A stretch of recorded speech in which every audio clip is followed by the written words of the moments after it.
According to Goldman Sachs, the U.S. could be headed for another recession, saying the Federal Reserve will have a hard time cooling inflation.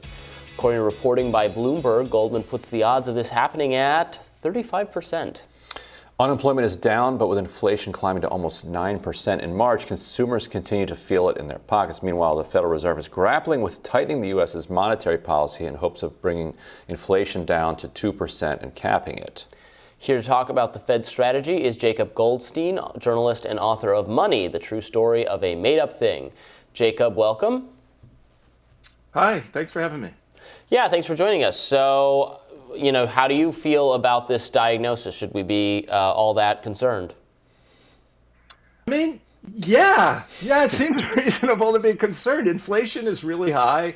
The Fed's key interest rate is really low. Traditionally, when the Fed has, tried to raise interest rates to catch up with inflation, they have induced a recession. So 35% in the next couple of years seems like, sure, that seems totally plausible.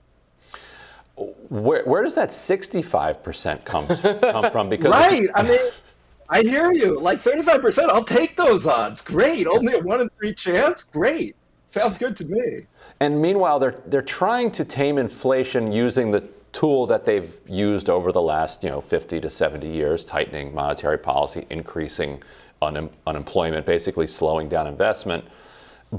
But what does that have to do with the price of oil coming out of Saudi Arabia? What does it have to do with the wheat supply around the country, the other commodity shocks? What does that have to do with the supply chain snarls and the labor shortages that have really driven so much of inflation? In other words, why do they think that monkeying around with the interest rate is going to help with any of those problems?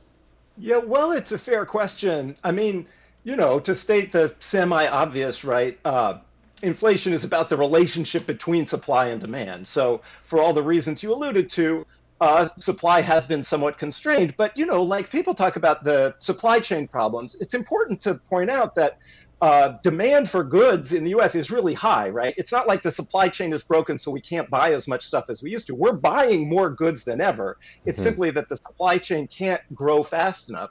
So in fact, we do have really high demand, right? It's not just these weird supply, janky pandemic things. It is in fact that demand is quite high. So raising interest rates should bring down demand. So that should do part of it. But of course, oil prices are this huge thing. Certainly politically, I think they're disproportionately important, right? People see the price of gas in a way that they don't see the price of, say, their healthcare. And it has this huge psychological effect. So clearly oil, the Fed can't, get more oil out of the ground. They're not going to fix that. Yeah, it is, over the long haul, if people stop spending, but does, will the issues in the supply chain, can those kinks be ironed out, or are they so kind of, fundamental that they're just totally unprepared to handle how much demand there is, that's just going to be a problem, for the next, 5, 10, 20 years, because we just have so overwhelmed that system?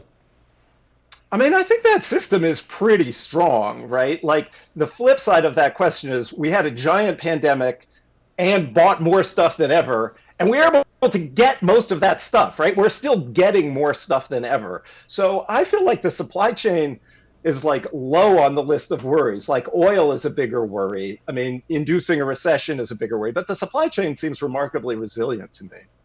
And going back to the theme of your book, Money, the made-up problem, Sri Lanka, according to credit agencies, is now kind of in the throes of a default. That people are saying that this is the first kind of Ukraine-Russia related, war-related default that we've seen, but it certainly won't be the last. As we're throwing sanctions all over the world, what is that doing to the kind of the interconnected parties that are, expecting to move money around? If one side of it is defaulting, and it goes back to my question: why are we only at a 35% risk of recession if you're already starting to see defaults, and where does that go next? Right. Well, Russia is probably the simple answer to where it goes next, right? It seems very plausible that for just sort of mechanical reasons, Russia may well default, not because they don't have the money, right? They're still selling fossil fuels and getting dollars, but the nature of the sanctions is such that it's hard for them to pay their debts. I mean, more broadly, I think beyond the somewhat narrow question of sanctions and sovereign debt, there's just the broader question of how much debt there is in the world, right? And who owes what to whom. And a classic thing you worry about after a long regime of low interest rates, when interest rates start to rise again, is who owes what to whom and who's not going to be able to pay when interest rates go up. And then what are the knock-on effects of that going to be, right? I mean, I don't know. I don't think anybody really knows the answer to that. I mean, what are the things that you worry about right now when you look out at the kind of global economy? What do you see as the top risks? I mean, it's boring to say oil prices, right? But like the price of oil is extraordinarily high. Interest rates are still bizarrely low, right? I think it's somewhat underappreciated how low interest rates are right now. Like, given how high inflation is, given how low unemployment is, the Fed's policy is still very loose. And like, yes, they've already started raising interest rates. They're probably going to raise them faster.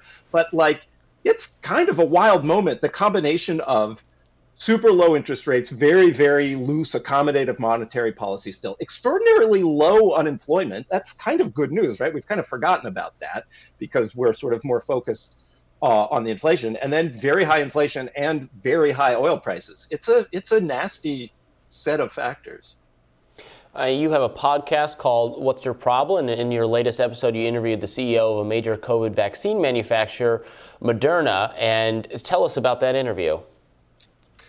So he's a really interesting guy. His name is Noubar Afeyan. And the really interesting thing to me about Moderna is it was started by this other company, a company that Noubar founded called Flagship Pioneering. And Flagship, kind of awesomely, is a company that starts companies.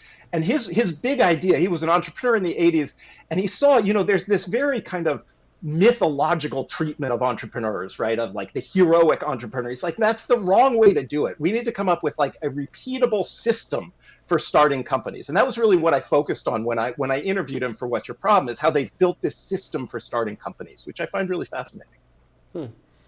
And what is the history of Moderna? They just kind of seem to have exploded on the scene.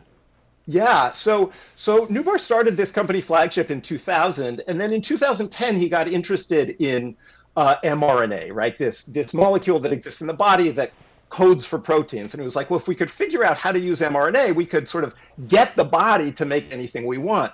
And the way they do it at Flagship is they have this very deliberate process before they start a company. One fun detail is at the beginning, they don't give a company a name. They just give it a number, right? So Moderna started out as LS18. And I asked him, why do you do that? And he said, because I want to make it easy to kill.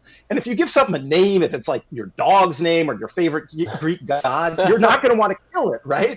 But we want, the part of his genius is like, let's kill stuff. Let's let stuff not work so that we can, fail a lot and find what works. It's a really nice, interesting model of entrepreneurship, but also kind of idealizing entrepreneurship. That's interesting. Yeah.